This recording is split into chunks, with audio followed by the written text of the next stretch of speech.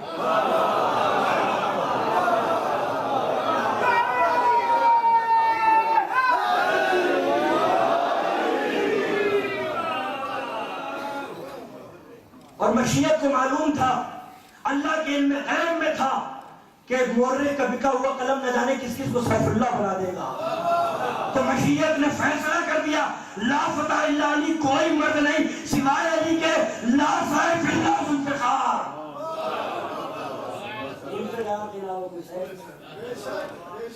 لہذا کوئی ایسا مکہ سے لے کے دمشق تک جو میری نان خدیجہ الکبریٰ کا مقروض نہ ہو. وہ خدیجہ الکبریٰ کے مورخین و مفسرین نے لکھا ہے کہ خدیجہ الکبریٰ کا بزنس اتنا طویل تھا کہ اگر ہاتھ کھینچ لیتی تو پھر عرب کی اکانومی کولیپس ہو گیا, غربت آ جاتی ہے عرب کے اندر. 90% عرب کی اکانومی کا دار و مدار جناب خدیجہ الکبریٰ کی تجارت کے اوپر تھا. تجارتی کارواں آپ کے جاتے تھے, دمشق جاتے تھے, لوگ جو ڈاکو تھے وہ لوٹ لیا کرتے تھے. ایک دن آپ جناب حضرت ابو طالب کے پاس آگے کہتی ہیں اے سید الوطا, اے بنی ہاشم کے سردار, یا کریم ابن کریم, یا سقی ابن سقی, آپ کے ہاتھوں میں لکیریں نہیں ہیں, سخاوت کے بہتے ہوئے دریا ہیں. دنیا یتیم بناتی ہے, آپ یتیموں کو سینے سے لگا لیتے ہیں. دنیا بیوہ بناتی ہے, آپ بیواؤں کی سروں پر عظمتوں کی رضا ڈال دیتے ہیں. دنیا ایک قطرہ آپ کے لیے جانے لے لیتی ہے, آپ کی در حیات کی سبیلیں کبھی خشک نہیں ہوا کرتی. دنیا ایک نوالے کے لیے قتل کر دیتی ہے, آپ کے سخاوت کے گرم تندوروں کی بوئے صحراؤں کے پھوکوں کو بلا کر سیراب.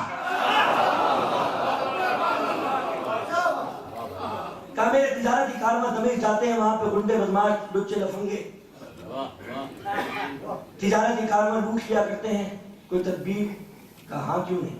آپ نے سارے بدماشوں کو بلایا, ادھر آؤ, میٹنگ کی گئی. کہا سنو, خدیجہ الکبریٰ کے ساتھ تجارت کرو گے؟ کہا تجارت خدیجہ الکبریٰ کے ساتھ؟ کہا ہاں کیوں نہیں, ہمارا نصیب مقدر کھل جائے گا. یہ ایسا کسی فقیر سے کہو گے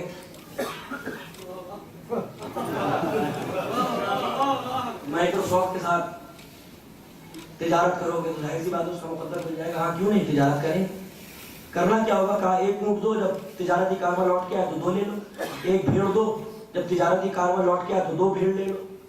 اب جو اگلے دن جناب خدیجہ الکبریٰ کا تجارتی کارواں نکلا تو یہ سارے لچے لفنگے بدماش نیزے لے کے کھڑے ہو گئے, ہمارا مال جا رہا ہے. یہ پرائیویٹ لمیٹڈ کا پہلا تصور تھا تو تدبر عمران کا صدقہ دنیا.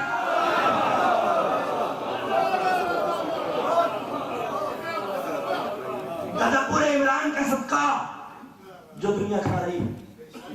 اب آپ حضرت عمران کے پاس جا کے کہتی ہیں کہ آپ کی تدبیر کام آ گئی اور جو مجھے نقصان ہوتا تھا کچھ فائدے میں تبدیل ہو گئی, لہٰذا یہ کہ اجرت آپ نے کہا ہم یہ نہیں لیتے, لیکن ہاں میرا بھتیجا جوان ہو گیا, اسے نوکری کی تلاش ہے, کل میں اس کو تمہارے گھر پہ لے کے آؤں. حضرت ابو طالب مصطفیٰ جیسے جوان کو لے کر خدیجہ الکبریٰ کے قصر عالی شان کی طرف چلے. جناب خدیجہ الکبریٰ کے صحن میں جب آفتاب کی پہلی کرن پہنچی تو حریر اور دیبا کے پردوں سے چھا کر دیکھا تو بچپن کے خواب کی تعبیر مجسم محمد بن کے سامنے کھڑی ہے۔ وہ جو بچپن سے کانوں میں بشارت دیتا آ رہا تھا آج مجسم سامنے کھڑا ہوا تھا۔ بیوی سمجھ گئی کہ ہو نہ ہو یہ مافوق البشر ہے۔ کہا میسرہ تم حاکم بن کے نہیں جا رہے، غلام بن کے جا رہے ہو مصطفیٰ کے یتیم عبداللہ۔ تمہارا کام یہ ہے کہ صبح رات دن شام اٹھتے بیٹھتے جاگتے سوتے نظر رکھو مصطفیٰ کی عادت و خصلت و اطوار و کردار۔ اگر یہ تجارتی کارواں لوٹ کے آئے تو سب سے پہلا سوال جو جناب خدیجہ الکبریٰ نے میسرہ سے کیا، میسرہ محمد کے عیب بیان کرو۔ کہا قل کا عظیم قلب کا کریم گفتار کا صدیق ہے۔ کہا تم نے میرا سوال نہیں سنا، مصطفیٰ کے عیب بیان کرو۔ کہا جب یہ چلتا ہے تو اس کے نقشے کپڑے پر ایک پر ظاہر نہیں ہوتے، شاخیں چھپ چھپ کر جسے سلام کرتی ہے، اب جس پر سایہ فکن رہتا ہے۔ کہا تم نے میرا سوال نہیں سنا کہ مصطفیٰ کے عیب بیان کرو۔ کہا قریش سے بڑا کوئی بہادر نہیں، بنی ہاشم سے بڑا کوئی کریم نہیں، ابو طالب سے بڑا کوئی سردار نہیں، عبد المطلب سے بڑا کوئی سقی اور کریم نہیں۔ عبد المطلب کا یہ پوتا ہے، ابو طالب کا یہ پڑھاتا ہے۔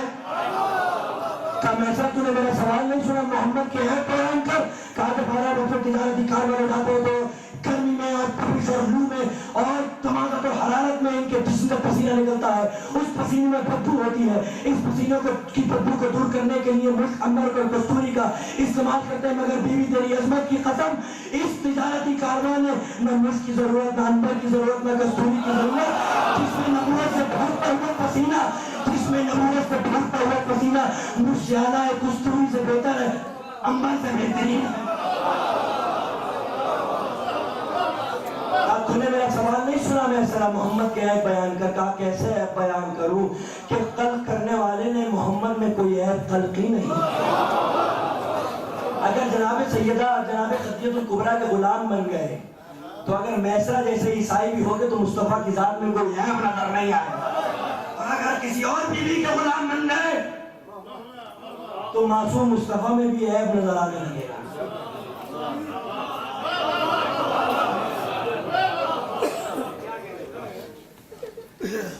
ہر بیوی دلہن بن کے نبوت کی در پر آئی ہے، مگر یہ جناب خدیجہ الکبریٰ کا شرف ہے کہ مصطفیٰ خود دلہا بن کر جناب خدیجہ الکبریٰ کے در تک پہنچے۔ دنیا یہ کہتی ہے کہ بیوہ تھی، دنیا کہتی ہے بیوہ تھی۔ آپ کی عمر 25 برس، جناب خدیجہ الکبریٰ کی عمر 40 برس۔ ٹھیک ہے، اگر یہ مان بھی لیا جائے کہ جناب خدیجہ کی عمر 40 برس تھی اور آپ کی 25 برس تھی، تو جناب فاطمہ الزہرا کا آپ نے اعلان رسالت کب کیا؟ 40 سال کی عمر میں۔ ٹھیک ہے، یعنی بی بی کی عمر 55 برس۔ جناب سیدہ کا ظہور کب؟ نور زہرا کا ظہور کب؟ بعثت کے 5ویں برس، یعنی آپ کی عمر 45 برس، جناب خدیجہ الکبریٰ کی عمر 60 برس۔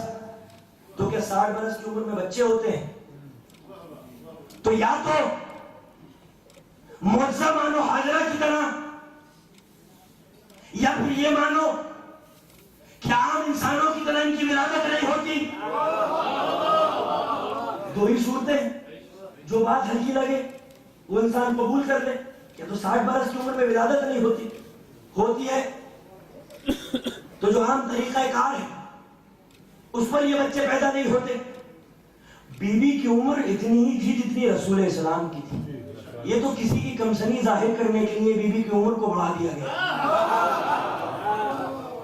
اور جو فخر بی بی کے پاس ہے وہ کسی اور بی بی کے پاس نہیں، اس لیے کیونکہ وہ واحد خدیجہ الکبریٰ کی ذات ہے جسے مصطفیٰ کنوارا ملا۔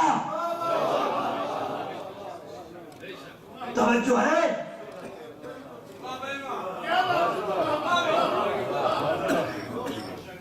اگر یہ کہا جاتا ہے کہ بیوہ تھی، اور اگر مان بھی لیا جائے خدا نخواستہ، تو جو شرف جناب خدیجہ کے پاس ہے وہ شرف کسی اور بیوی کے پاس نہیں۔ جسے مصطفیٰ کنوارا ملا ہو اسے جناب خدیجہ الکبریٰ کہتے ہیں۔ اور جب شادی ہو گئی تو جیسے کوئی بے چین نتیجے تو مکتب کے سمندر میں جا کے مطمئن ہو گئی. ہمیں فخر اس بات پر نہیں ہے کہ آپ شریک حیات بن گئے. شریک حیات بن جانا کوئی فخر کی بات نہیں ہے، شریک مقصد حیات بن جانا چاہیے. آپ شریک حیات نہیں بنی، شریک مقصد حیات بن گئے. وہ ملیکۃ العرب اب سارا کام کاج اپنے ہاتھوں سے، نہ کوئی بازی، نہ کوئی کنیز، نہ کوئی غلام. ایک دن دیکھا حضور کے چہرے پر پریشانی کے آثار کنیز کے ہوتے ہوئے. کہا کیا کروں ختیجہ، یہ لوگ جو مسلمان ہوئے ان کے کفیل ان کو ستاتے ہیں، کنیز کی دولت کس دن کام آئے گی. غلاموں اور باندیوں کو حکم دیا گیا، سونے اور چاندی کے ڈھیر لگ گئے. صبح سے شام ہو گئی. تاریخ طبری کے یہ جملے ہیں کہ رسول اللہ اور جناب قطیعۃ الکبریٰ کے درمیان دولت کی ایک دیوار حائل ہو گئی تھی. اور جب سورج کی پہلی کرن صحن نبوت میں پہنچی تو برسوں کی دوڑی ہوئی جو دولت ایک رات کی سخاوت میں مستحقین میں تقسیم کر دی، سب کچھ دے دیا. سلام ہو اس بیوی کے اوپر کہ جس کی دولت آج بھی اسلام کی رگوں میں لہو بن کے دوڑ رہی ہے. اگر جناب خدیجہ کی یہ دولت نہ ہوتی تو اسلام کی تاریخ کسی اور زاویے سے لکھی جاتی. سلام ہو ہمارا اس بیوی کے اوپر کہ جس کی دولت نے اسلام کی تقدیر میں چار چاند لگا دیے، جس کی دولت کی وجہ سے مسلمانوں کے فاقے میں پیٹ بھرے ہیں، جن کے یتیم بچوں کو سکون آیا ہے تو جناب قطیعۃ الکبریٰ کی دولت کی بنا پر آیا. اور جناب سیدہ کی والدہ طاہرہ اِنَّا أَعْطَيْنَاكَ الْكَوْثَرَ، میں نے اور خدیجہ نے تجھے کوثر عطا کیا. اب جب کوثر عطا کیا فَصَلِّ لِرَبِّكَ وَانْحَرْ، اے میرے نبی اب کوثر ہم نے تجھے عطا کیا ہے، ہمارا احسان ہے. تو اب نمازیں کافی نہیں ہیں، نماز کے ساتھ ساتھ تجھے قربانیاں بھی دینا پڑتی. صرف نماز کافی نہیں، فصل لے. اب کیونکہ ہم نے تجھے کوثر عطا کیا، فصل لے، نماز پڑھ. فصل لے ربک، اپنے رب کے لیے نمازیں پڑھ. اور نماز بھی کافی نہیں، قربانیاں بھی دینا پڑے. نماز کے ساتھ ساتھ قربانیاں بھی دینا پڑے گی. فصل لے ربک وانحر، نہر بھی کرنا ہوگا. یہ کس نبی سے کہا جا رہا ہے؟ یہ اس نبی سے کہا جا رہا ہے جو ذرا سا اپنے قیام کو طولا نہیں کرتا ہے، ذرا سے اپنے رکوع کو طولا نہیں کرتا ہے، ذرا سے اپنے سجود کو طول دیتا ہے تو مشیت آیات نازل کر دیتی ہے، قم من اللیل الا قلیلا، اے میرے نبی عبادت کر. ہماری قوم کے اوپر بہت برا وقت آ گیا ہے، خدا کی قسم بہت برا وقت. اور جہاں تک روایتوں کا سوال ہے، میں نے ابھی ایک روایت دیکھی مولا کائنات سے نہج البلاغہ میں کہ جب کسی نے پوچھا مولا یہ بتائیے کہ ایک حتمی دلیل بتائیں امام زمانہ کے ظہور، تو مولا فرماتے ہیں کہ دیکھو جب تم عرب میں ایک انقلاب پیدا ہو جس کی شروعات مصر سے ہوئی ہو تو پھر سمجھ لینا ہمارے آخری حجت کا ظہور بہت نزدیک ہے. اگر یہ عرب کا انقلاب وہی انقلاب ہے جس کی طرف مولا کائنات نے اشارہ کیا تھا تو عزاداروں وہ دن زیادہ دور نہیں ہے جب تمہارا مولا ظہور فرمائے گا اور خانہ کعبہ کے اوپر عباس کا علم گاڑ کے کہے گا عزاداروں حسین بے کس اور مظلوم کا ماتم مناؤ، ماتم مناؤ. قوم کے اوپر بہت برا وقت آ گیا ہے. ٹارگٹ کلنگ، چن چن کے شیعوں کو مارا جا رہا ہے. ہماری قوم کے جو نفیس ترین گوہر ہیں ان کو چن چن کے قتل کیا جا رہا ہے. حال ہی میں لاہور کے اندر علامہ ناصر عباس ملتانی کو شہید کر دیا گیا. اس کا جرم کیا تھا؟ جرم یہ تھا کہ منبر کی بلندیوں سے وہ حقائق بیان کرتا تھا. اس کا جرم یہ تھا کہ وہ علی کی فضیلتیں بیان کرتا تھا. شیعوں میں دست ادب جوڑ کے آپ کی بارگاہ میں کہتا ہوں آپ مجھے بلائیں یا نہ بلائیں میری صحت پہ کوئی فرق نہیں پڑتا. مولا کی قسم میری صحت پہ کوئی مولا کا دیا ہوا اتنا ہے کہ تصور نہیں کر سکتا انسان. میری صحت پہ فرق نہیں پڑتا. لیکن آج دور اندیشی سے جو میں دیکھ رہا ہوں وہ ہماری قوم کے اوپر بہت برا وقت آ گیا ہے. جو آپسی جھگڑے ہیں، آپسی اختلافات ہیں، انہیں سائڈ میں رکھ دیجیے. خدا کی واسطے دست ادب جوڑ. اس لیے کیونکہ جتنے کمزور آپ ہوں گے عزاداری کو اتنا ہی نقصان پہنچے گا، ولایت امیر المومنین کو اتنا ہی نقصان پہنچے گا. اور جتنے آپ متحد ہو کر عزاداری کے فرائض انجام دیں گے سید الشہداء کی عزاداری میں اتنے ہی 4 چاند لگیں گے۔ دشمن چاہتا ہے کہ ہم لوگ ٹوٹ جائیں، دشمن چاہتا ہے کہ ہم لوگ بکھر جائیں، دشمن چاہتا ہے کہ ہم لوگ ایسی گفتگو میں ملوث رہے کہ جس کا نتیجہ کوئی نکلنے والا نہیں۔ عزاداروں خدا کے واسطے جب قرآن مجید میں اللہ یہ کہہ سکتا ہے کہ آؤ تم اور ہم کم سے کم اس بات پر جمع ہو جائیں کہ ہم ایک رب کی، ایک اللہ کی عبادت کریں، تو کیا ہم مولا کائنات کی ولایت اور امامت اور عصمت پہ جمع نہیں ہو سکتے؟ کیا ہم جناب زینب کی وہ تحریک جسے عزاداری کہتے ہیں، آپ کی وہ تمنا، آپ کا وہ خواب جسے عزاداری کہتے ہیں، ہم اگر ٹوٹ جائیں گے تو کیا عزاداری کو نقصان نہیں پہنچے گا؟ اور اگر ہم متحد، ہمارا کام یہ ہے، نوجوانوں تمہارا کام یہ ہے، اور پیرس کے اندر وہ نئی نسلیں جو پروان چڑھ رہی ہیں، تمہارا یہ کام ہے کہ صرف شیعہ نہیں بلکہ اور لوگوں کو اپنی مجلسوں میں شامل کرو، اپنی عزاداری میں شامل کرو۔ دیکھو ہمارے بزرگوں کی تعلیمات تھی، آج بھی ہندوستان کے اندر اگر عاشور کا سب سے بڑا جلوس نکلتا ہے، سب سے قیمتی، تو وہ گوالیار کے اندر ہے جو راجہ راؤ سندھیا کے یہاں سے نکلتا ہے۔ راجہ راؤ سندھیا جو ہندو ہے، آج بھی علم تعزیے زلجلہ کی شبیہ برآمد ہوتی ہے، تبرک بانٹا جاتا ہے، اور ایک ہندو امام حسین کے مسائل بیان کرتا ہے۔ یہ ہمارے قلندروں کی، سید بزرگوں کی تعلیمات تھی عزاداری کو فروغ دینے کے لیے۔ مجھے یاد ہے میں میرا تعلق لوگاوا سادات سے ہے، لوگاوا کے سادات کے ارد گرد ہندو بستے ہیں۔ خدا کی قسم 2 مہینے تک وہ شادی نہیں کرتے تھے، اپنے گھر میں کوئی خوشیاں نہیں مناتے تھے۔ ان سے پوچھا گیا کہ حسن و حسین کا مہینہ، حسن و حسین کا مہینہ ہے، نہ کوئی شادی، نہ کوئی بیاہ، نہ کوئی خوشی، نہ کوئی تہوار۔ یہ بزرگوں کی تعلیم تھی عزاداری کو فروغ دینے کی۔ نوجوانوں پیرس کے اندر جو نسلیں پروان چڑھ رہی ہیں، یہ تمہاری ذمہ داری ہے کہ امام حسین تک بلاؤ ان لوگوں کو کہ جن تک حق نہیں پہنچا۔ کیونکہ جملہ کہنے جا رہا ہوں، مجھے معاف کرنا، عزاداری شیعوں کی جاگیر نہیں ہے، انسانیت کا سرمایہ ہے۔ عزاداری شیعوں کی جاگیر نہیں ہے، انسانیت کا سرمایہ ہے۔ شیعوں کے لیے جان دی تھی امام حسین، امام حسین نے ولایت علی کے لیے جان دی تھی، امام حسین نے نظام اسلامی کے لیے جان دی تھی، امام حسین نے انسانی حقوق کے لیے جان دی تھی، امام حسین نے عدل اور انصاف کے لیے جان دی تھی، امام حسین نے عدل اور انصاف، حق اور انصاف جیسے مقدس اصولوں کے استحکام کے لیے قربانی دی تھی، جو انسانیت کا سرمایہ ہے۔ عزاداری ہر وہ انسان کے جس کے سینے میں دل دھڑکتا ہے، جو حق اور انصاف جیسے مقدس اصولوں کو مانتا ہے، جو انسانی حقوق کی پاسداری پر یقین کامل رکھتا ہے، اس کے لیے ضروری ہے کہ امام حسین کی عزاداری کے فرائض انجام دے۔ کیونکہ امام حسین نے سب طبقوں کے لیے، ہر ریلیجن کے لیے، ہر قوم کے لیے، ہر کمیونٹی کے لیے، ہر سیولائزیشن، ہر تہذیب کے لیے جان دی۔ صرف شیعوں کے لیے نہیں، مسلمانوں کے لیے نہیں، بلکہ انسانیت کے لیے، مسلمانوں کے لیے، شیعوں کے لیے، ولایت کے لیے، عزاداری کے لیے، حق اور انصاف جیسے اصولوں کے لیے، انسانی حقوق کی پاسداری کے لیے، عدالت، برابری، رحم و کرم، حلم و بردباری، عفو و بخشش، غیرت و سخاوت، ان جیسے صفات کو فروغ دینے کے لیے امام نے جان دی۔ تو جب امام نے انسانیت کے لیے جان دی تو پھر شیعہ خالی امام حسین کی عزاداری کے فرائض کیوں انجام دیں؟ ہر انسان کو چاہیے کہ امام حسین کی عزاداری کرے۔ لہٰذا نوجوانوں تمہاری یہ ذمہ داری ہے، کیونکہ تم یہاں کی زبان جانتے ہو کہ یہاں کے وہ لوگ جن تک مظلوم کی کہانی نہیں پہنچی، جہاں تک مظلوم کے ظلم و ستم اور مظلوم کا انقلاب اور آپ کی تحریک نہیں پہنچی، نوجوانوں تمہاری ذمہ داری ہے کہ ان لوگوں تک پہنچا دو۔